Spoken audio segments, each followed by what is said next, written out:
देश हित में हमको ये तय करना पड़ेगा कि साल भर तक घर में कोई भी फंक्शन हो, कोई भी कार्यक्रम हो, हम सोने के गहने नहीं खरीदेंगे, सोना नहीं खरीदेंगे। अपने फैमिली के किसी भी फंक्शन में जो है आप सोना ना खरीदिए। अपने देश के हित में आप इतना करिए, आप सोना ना खरीदिए।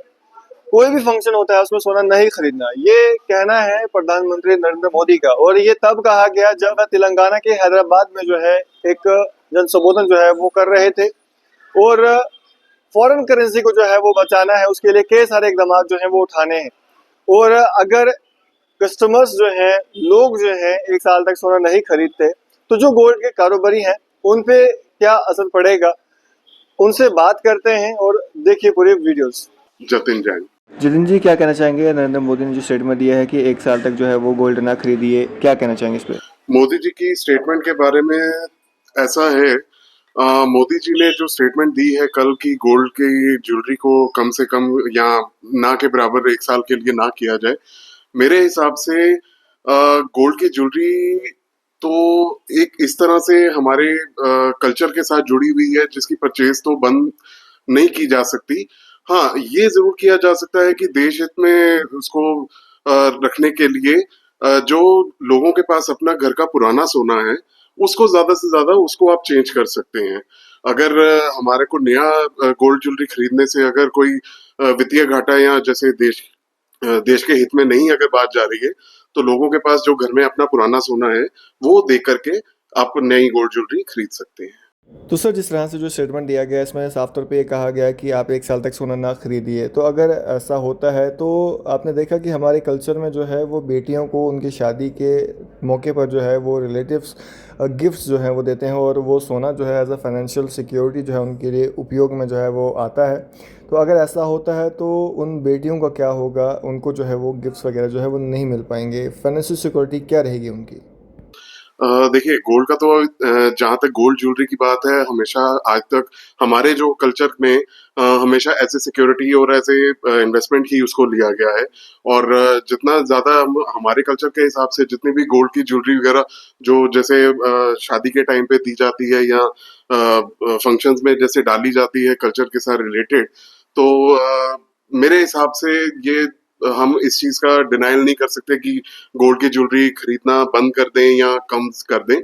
बट मैं तो यही कहूंगा कि मोदी जी अगर कह रहे हैं जरूर वो देश हित में होगा, लेकिन हम तो यही कहेंगे कि इस अपनी पुरानी ज्वेलरी को जितना ज्यादा आप एक्सचेंज कर सकते हैं उतना करें, ताकि दोनों मतलब इस कारोबार को भी इफेक्ट ना हो और मोर ओवर देश के हित में भी बात रहे। अरुण सर, क्या कहना चाहेंगे जिस तरह से पीएम नरेंद्र मोदी का जो स्टेटमेंट आया जिसमें उन्होंने ये कहा कि आपकी फैमिली में कोई भी फंक्शन होता है तो आप एक साल तक जो है वो सोना ना खरीदिए। किस तरह देखते हैं इससे जो गोल्ड के कारोबारी हैं उन पे क्या असर पड़ेगा? सर, बात ऐसी है कि जैसे ही कल से मोदी का बयान आया है, काम तो वैसे नहीं है गोल्ड में। और जैसे ये बयान आया, कारीगर वैसे भूखा मर रहा है, उसके पास काम नहीं है। और इस बयान से तो बिल्कुल खत्म हो जाएगा कारीगर, और साथ में इतना इफेक्ट पड़ेगा गोल्ड में, और गोल्ड के कि ये दुकान लोगों को छोड़नी पड़ेगी गोल्ड सोने चांदी की। लेकिन मोदी जी को ऐसा बयान नहीं देना चाहिए था, उसके लिए उनको कुछ और सोचना चाहिए था, चाहे जीएसटी हो या कुछ और या इंपोर्ट ड्यूटी हो, ऐसे करना चाहिए था। लेकिन लोगों का जो हिंदुस्तान के जो लोग हैं उनका टोटल जो कहना मतलब कि सोने के वगैरह शादियां नहीं हो सकती, और ऐसे बयान से तो बिल्कुल खत्म हो जाएगा ये चीज, हमारे कारोबार खत्म हो जाएंगे। ऐसा बयान मोदी जी को नहीं देना चाहिए था। सर, कई सारे लोग ऐसे हैं जिनका कारोबार सिर्फ गोल्ड पर ही निर्भर है और उनके पास कोई दूसरा बिजनेस नहीं है। तो क्या गोल्ड के काम में इतना पैसा है या गोल्ड के काम में इतना पैसा लोगों ने कमा लिया है कि एक साल तक अगर कस्टमर उनके पास नहीं जाते तो अपना व्यवसाय जो है वो कर पाएंगे? मेरे हिसाब से तो नहीं कर पाएंगे, क्योंकि आजकल गोल्ड की जो प्योरिटी है वो इतनी अच्छी हो गई है, HUID हो गया है, 916 हॉलमार्क हो गया है। अब इसमें जो कमाई है वो बिल्कुल खत्म हो गई है। अगर 2-3% जो ज्वेलरी इतनी इन्वेस्टमेंट करके कमाता भी है तो लेकिन वो अपने घर का खर्चा निकल सकता है इसके साथ। और बाकी अगर इस बयान से, मोदी के इस बयान से, तो बिल्कुल खत्म ही हो जाएगा। लोग हैंड टू माउथ हो जाएंगे, कारीगर तो हमारा बिल्कुल खत्म हो जाएगा वो। और बाकी काम काज तो वैसे नहीं है, काम का बिल्कुल खत्म हो जाएगा। सर आपने देखा कि जो हमारा कल्चर है उसमें हम बेटियों को जो है वो तोहफे देते हैं, जो उनके रिलेटिव हैं वो शादियों पे गिफ्ट देते हैं, हार देते हैं, टिक्का देते हैं। और ये जो है उनके लिए एक फाइनेंशियल सिक्योरिटी का जो है वो काम करता है जब उनको कभी जरूरत होती है। तो ऐसे में अगर सोना लोग नहीं खरीदते तो उन बेटियों का क्या होगा, क्या कहते? देखो पता क्या है, हम जो लोग जो है बच्चों को सोना देते हैं बेटियों को, that is for security purpose.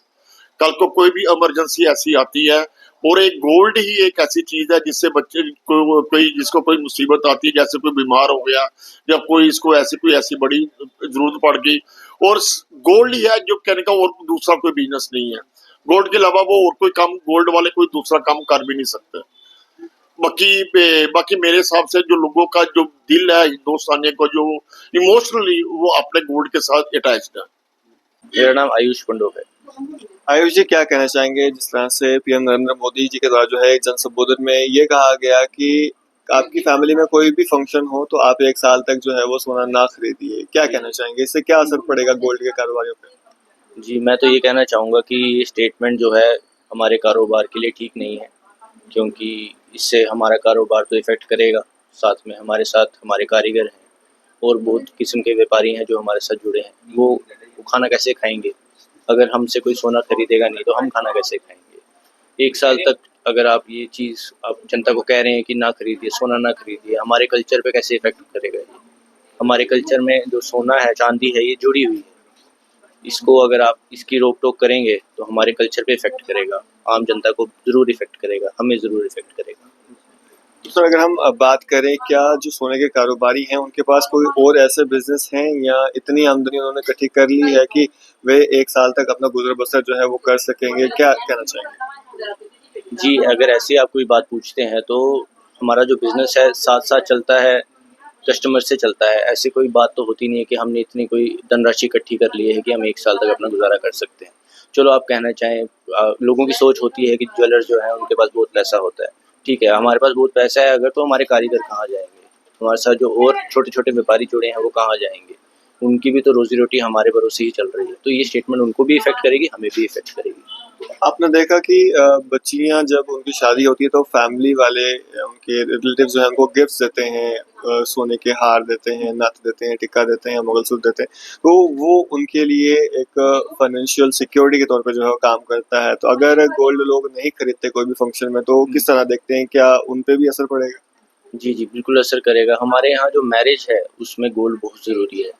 पूरे ऑल ओवर इंडिया ऐसा है, ज़रूरी नहीं है नॉर्थ इंडिया हो, साउथ इंडिया हो, कहीं पे भी इंडिया का कोई भी पार्ट हो, वहाँ जो गोल्ड ज्वेलरी चलेगी चलेगी, साथ में सिल्वर ज्वेलरी भी चलेगी। तो अगर आप ऐसी कोई स्टेटमेंट देंगे तो उससे क्या होगा कि लोग सोच में पड़, आप प्राइम मिनिस्टर हैं, आपकी स्टेटमेंट को लोग ध्यान से सुनते हैं, तो ये बहुत मतलब हमारे हिसाब से ठीक नहीं है। निर्मल सेठी भैया। निर्मल जी क्या कहना चाहेंगे, प्रधानमंत्री नरेंद्र मोदी के द्वारा जो है एक स्टेटमेंट दिया गया है जन संबोधन के दौरान, जिसमें उन्होंने कहा कि भारतवासियों को जो है, मैं ये कहना चाहता हूँ, किसी भी फंक्शन में जो है आपने जो है 1 साल तक सोना नहीं खरीदना, कोई ज्वेलरी नहीं खरीदनी। किस तरह देखते हैं, क्या असर पड़ेगा अगर ऐसा होता है जो कारोबारी हैं गोल्ड के उन पर? सर हम नरेंद्र मोदी की बहुत केयर करते हैं, ठीक है। ये जिन्होंने बोला है कि सोना नहीं खरीदना, इसके लिए बहुत इफेक्ट पड़ रहा है हमारे कारोबार पर। आज एक दिन में इतना फर्क पड़ गया है कि आज कस्टमर किसी को फोन नहीं आया, कोई कस्टमर आया ही नहीं है। इस चीज को लेकर बहुत प्रॉब्लम पड़ जाएगी। हमारे EMI है, लोन्स हैं, कारीगर है, स्कूल की फीसिस है और एक्सपेंसिस है हमारे, वो कहाँ जाएंगे हम? 1 साल के लिए बोल रहे हैं, कहाँ जाएंगे हम, बताओ ना। तो गवर्नमेंट जॉब तो कोई करता नहीं है कि जो सैलरी आ रही, घर बैठे भी सैलरी आ रही है। इससे हमारे काम को बहुत इफेक्ट पड़ा है। एक तो वैसे प्राइसेस बहुत हाई है, वैसे कस्टमर मार्केट में कम है, ऊपर से गवर्नमेंट ने निकाल दिया कि ये चीज गोल्ड नहीं लेना, सिल्वर नहीं लेना। हम कहाँ जाएंगे? हम तो भूखे मर जाएंगे। कारीगर तबका कहाँ जाएगा? हमारे अंडर काम से 5-5 कारीगर, 6-6 कारीगर हैं। अगर उनकी फैमिली है, स्कूल की फीसिस है, बच्चों की पढ़ाई है, घर की फैमिली, बुजुर्ग बैठे हैं, इनकी दवाई का खर्चा है, टेस्ट फीस है, हर चीज है। कहाँ जाएंगे हम? ये इनको दोबारा सोचना चाहिए इस फैसले के ऊपर। गवर्नमेंट को हम यही बोलना चाहते हैं, इस फैसले पर दोबारा सोचो।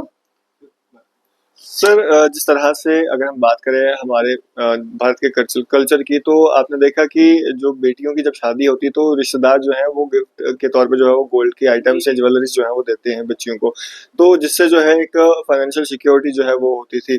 लेकिन अगर ऐसा होता है 1 साल तक कोई जो है सोना नहीं खरीदेगा, तो वो फाइनेंशियल सिक्योरिटी भी जो है बच्चों की नहीं रहेगी। किस तरह देखते हैं? सर गोल्ड ऐसी सेफ्टी सिक्योर है, हम तो ये बोलते हैं फाइनेंशियल सिक्योरिटी के लिए फाइनेंशियल सिक्योरिटी पूरी है। जब मन के जब चलो बंदा कहीं जरूरत पड़ जाए, कभी प्रॉब्लम पड़ जाए, ऐसी वैसी कोई बीमार हो गई कुछ हो गया, गोल्ड बेचता है, अपनी जरूरत पूरी कर लेता है। जब फिर इन केस कभी गुंजाइश बनी फिर ले लेता है। अगर गोल्ड नहीं कोई खरीदेगा तो फिर कहाँ जाएंगे, उनका फ्यूचर खत्म है, हमारा फ्यूचर खत्म है, जो कस्टमर उनका फ्यूचर भी खत्म है इस चीज में। क्योंकि सिक्योर गोल्ड ऐसी सिक्योरिटी है, ऐसे सेफ इन्वेस्टमेंट है, अपने अंदर पड़ा है, कुछ भी है अपने अंदर है। कल को बीमार ठमार हो गया, कहीं इनके कहीं बाहर फंस गए हो, अब अपना गोल्ड बेच सकते हो कहीं पर भी। हम तो ये बोलना चाहते हैं गवर्नमेंट से कि गोल्ड ले, थोड़ा थोड़ा लो, हर चीज लो, ऐसे अपनी कैपेसिटी के हिसाब से आप थोड़ा थोड़ा ले लो। जी जी। नरेश कुमार। नरेश जी, क्या काम रहता है आपका? मेरा बैंगल्स का काम है, बनाने का काम है, डाई का काम है। तो 5-6 लड़के काम करते हैं मेरे पास। नरेश जी, जिस तरह से प्रधानमंत्री नरेंद्र मोदी ने जो है जन संबोधन के दौरान जो है एक स्टेटमेंट दिया, जिसमें उन्होंने ये कहा कि कोई भी फैमिली में अगर शादी होती है तो आप 1 साल तक जो है वो सोना ना खरीदे। कितना असर जो है इससे गोल्ड के कारोबारियों पे जो है वो पड़ेगा, अगर ऐसा होता है लोग सोना नहीं खरीदते तो? इस असर तो बहुत पड़ेगा। हमारे 5-6 कारीगर नाम लोग इसके निकाल पाएंगे। स्टेटमेंट दिया, इससे आप मुतमईन नहीं है, आप इसको कंडेम करते हैं? देखो ये ऐसे तो जो उन्होंने बोला वो तो अच्छा तो है ही नहीं सबके लिए। वो हम लोग तो जैसे अब सुबह से जब से ये इंटरव्यू आया मोदी जी का, उसके बाद आज सुबह कुछ से पूछने ही नहीं आया, कोई काम कोई देने ही नहीं आया। सुबह से ऐसे बेले बैठे हुए हैं। तो आगे असर कितना होगा, अगर आगे असर और ज्यादा खराब होगा। आपका नाम? हमारा नाम समीर हाइद।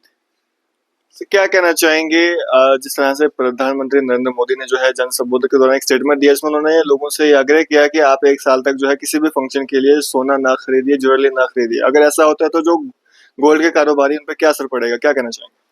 हरे कृष्णा। मैं मोदी जी को बोलना चाहता हूँ, हमने अभी बंगाल गया था जम्मू से स्पेशली वोट डालने के लिए, क्योंकि हमारा वेस्ट बंगाल में बहुत समस्या चल रहा था। इसीलिए हमने जो हमारा ममता बनर्जी था उनको हराने के लिए हमने स्पेशली वोट डालने के लिए गया, क्योंकि हम सोने का कारीगर हो, गोल्ड का कारीगर हो, छोटा छोटा कारीगर हो। ये देखो सारे बर्तन लेके बैठा हुआ, ठीक है। तो कोई तांखे में करता है, कोई वेस्टेज में करता है, गोल्ड का काम करता है। तो इसमें मोदी साहब हमारा बहुत अच्छा ये है, मिनिस्टर है। तो इन्होंने एक गलत स्टेटमेंट दिया, क्योंकि देखो हमने सोने का काम होता, किसी की शादी होता, किसी का बेटी का शादी होता, किसी का बेटे का शादी होता, कुछ ना कुछ बनाता। ऐसे तो रेट इतना ऊंचा हो गया, ठीक है। जो 10 तोले बनाना था उन्होंने 3 तोले बनाता। तो अभी हमारा प्राइम मिनिस्टर इन्होंने स्टेटमेंट दे गए कि सोना नहीं लो आप, ठीक है। तो हमारा कैसे घर बार चलेगा, हमारा जो घर का खर्चा, जो भी हमारा परिवार का खर्चा, स्कूल का फीस बच्चे का, वो कैसे भरेंगे। ये देखो हमने सब वेस्ट बंगाल से आए तो काम करने के लिए। इधर कोई तांखे में काम करता है, कोई वेस्टेज में काम करता है, किसी के पास कोई करता है, कोई किसी के पास करता है, कोई अपना भी छोटा मोटा अपना करता है। तो इसमें ये जो स्टेटमेंट है बहुत गलत स्टेटमेंट है मोदी जी का। मैं तो बोलता हूँ कि ये ऐसा स्टेटमेंट मोदी जी को नहीं देना चाहिए था। कम से कम वर्कर लिए जो गोल्ड का जो कारीगर है उनके लिए सोचना चाहिए था, क्योंकि मोदी जी का स्टेटमेंट मतलब हमारा पूरा इंडिया में सोचेगा कि उन्होंने दिया तो कुछ गड़बड़ है, तो अभी काम साम बंद हो जाएगा, फिर हम कहाँ जाएंगे, ये बताइए आप। हम तो बड़ा मुसीबत में है नहीं, आप लोग क्या बोलते हो? बहुत मुसीबत में है हम लोग, बहुत मुसीबत में है, क्योंकि काम आगे ही काम नहीं है। ये जो रेट बढ़ गया ना, जो सीधा 80,000 90,000 से सीधा 1,80,000 60 50, इसमें ऐसे ही काम नहीं है, ऊपर से और हम भूखा मर जाएंगे। यही बोलना था। मोदी जी से रिक्वेस्ट है कि ये हमारा जो गरीब कारीगर है, गरीब भाई है, ये जो हमारा ज्यादा से ज्यादा 90% हमारा वेस्ट बंगाल से है, तो और भी अलग अलग स्टेट से है, यूपी बिहार, ठीक है।